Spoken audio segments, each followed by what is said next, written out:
Okay everybody, this is what I've been doing today. I have been removing an instrument cluster from my 280 CE W123. As you can see, the glass was cracked and I need to replace this. So there's been a lot of talk on the forums about how to do this, and what I've done is I invested in this book here, which is the Service Manual Chassis and Body Series 123. Without this, I found it really hard to work out what to do and in what order. So using the diagrams here, I'll show you what I did. The cables that I'll go through each cable in a minute in the order that it came out to explain how I did it. First of all, what you want to do is you want to take out your panel here, remove this panel, and if you look underneath, there's a very thick cable here which is clipped in underneath. It's actually clipped. You have to release it from the clips. The clips are actually behind it here, these metal clips. Pull this forward, release these clips. First of all, before you do anything, that's what you want to do, because you want to create some slack here.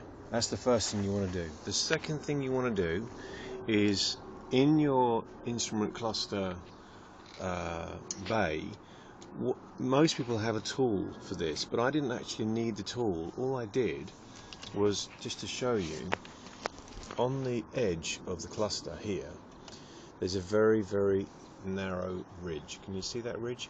And there's some grooves. See these grooves?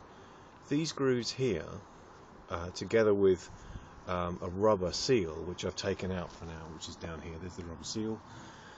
These are the grooves that you need to catch from the outside.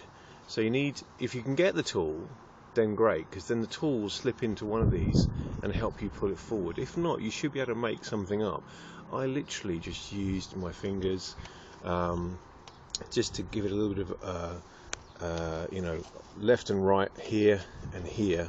When it was in the bay, I just gave it a twiddle and gave it a pull. And then with this cable loose, I was then able to use this cable and force this cable forward to actually push, because the cable, as you can see here, is a heavy duty cable, so it'll help you push the cluster out. Once the cluster is out, the problem everyone's got is simply this. What happens is, sorry, my camera's gone a bit funny. I'm not quite sure why we've gone into macro mode here. But this is the first cable that comes off. This is the first electrical cable that comes off, and I'll show you where that is. So that is the first cable you will see, and that cable is on here. That's the first cable that you'll pull off. The second cable is a 2-pin cable, which is here, which looks like this. That's the second cable you'll pull off. The third cable is really tricky. The third cable, this is what everybody sees, is this cable in the top here. Leave that cable if you can. Try and reach through and grab this speedo cable. Now this speedo cable, what you can do with this cable is, you've got in your toolkit, in your standard toolkit, you will have a 10. Let me just see if I can get that in the light so you can see that. So that's a 10. It's either 10 or 8. I think it's 10. That is what you need to unscrew from this point over here. Now, I might have missed I just realized I've just missed something.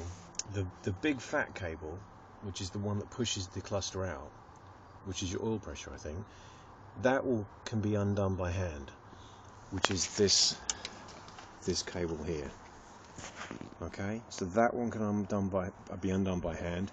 That will give you plenty of room to get in from the right hand side. The tricky one is this.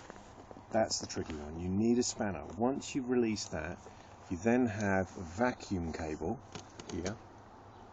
Then, once a vacuum cable is released, come around the other side, and you will see this really big connector, and that'll be from the left hand side, and which connects here to this side here. And don't worry, when you pull it out, don't panic, you'll see that there is a half moon shape, so it can only go back in one way.